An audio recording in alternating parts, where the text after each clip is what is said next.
राधानगरी तालुक्यातील पनोरी इथं 73 वर्षांची वृद्धा श्रीमंती हरी रेवडेकर या एकट्याच राहत होत्या।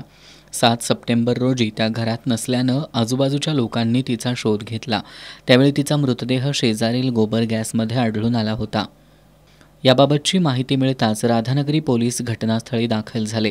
यावेळी केलेल्या पाहणीत वृद्धेचा खून करून पुरावा नष्ट करण्यासाठी मृतदेह गोबर गॅसमध्ये टाकण्यात आल्याचं समोर आलं। याबाबत वृद्धेचा दत्तक पुत्र अमित हरी रेवडेकर यानं राधानगरी पोलिसात फिर्याद दिली होती। यावरून पोलिसांनी अज्ञाताविरोधात गुन्हा दाखल केला होता। गुन्ह्याचं गांभीर्य लक्षात घेऊन स्थानिक गुन्हे अन्वेषण शाखा आणि राधानगरी पोलिसांनी संयुक्तपणे तपास केला। ज्या दिवशी मंडळांची विसर्जन मिरवणूक होती, ग्रामस्थ ही मिरवणूक पाहण्यासाठी व्यस्त होते। ही मिरवणूक पाहण्यासाठी कोण गेले नव्हतं याची माहिती पोलिसांनी घेतली। परिसरातील सीसीटीव्ही फुटेज आणि गोपनीय बातमीदारांच्या गुन्ह्याच्या अनुषंगानं केलेल्या तपासामध्ये गावातील अभिजित मारुती पाटील, कपिल भगवान पातले हे मिरवणुकीमधून बाहेर गेल्याचं समजलं। त्यानंतर पोलिसांनी दोघांची माहिती घ्यायला सुरुवात केली। दोघेही आर्थिक अडचणीमध्ये असल्याचं समजलं।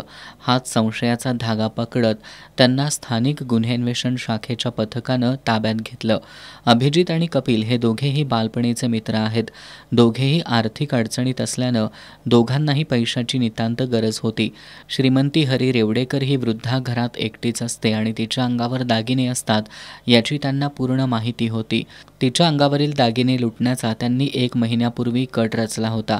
त्यासाठी त्यांनी अनंत चतुर्दशीचा दिवस निवडला होता।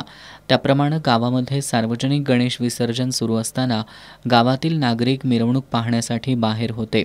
ही वृद्धा एकटीच घरी असल्याची आणि डॉल्बीच्या आवाजाची संधी साधून त्यांनी 6 सप्टेंबर रोजी रात्री वृद्ध महिलेच्या घरामध्ये मागील दरवाजामधून प्रवेश केला। वृद्ध महिलेचं तोंड दाबून तिच्या अंगावरील दागिने लुटताना तिनं प्रतिकार केला। त्यावेळी त्यांनी त्या वृद्धेच्या डोक्यात घाव घालून तिचा खून केला। तिचे दागिने काढून घेतले आणि पुरावा नष्ट करण्याच्या उद्देशानं तिचा मृतदेह साडीमध्ये गुंडाळून विजय शंकर बर्गे यांच्या घरामागील गोबर गॅसमध्ये टाकला, अशी कबुली संशयित आरोपींनी दिली आहे। स्थानिक गुन्हे अन्वेषण शाखा आणि राधानगरी पोलिसांनी कौशल्यानं तपास करून या दोघांना अटक केली आहे। अधिक तपास पोलीस निरीक्षक संतोष गोरे, उपनिरीक्षक प्रणाली पोवार करतायत।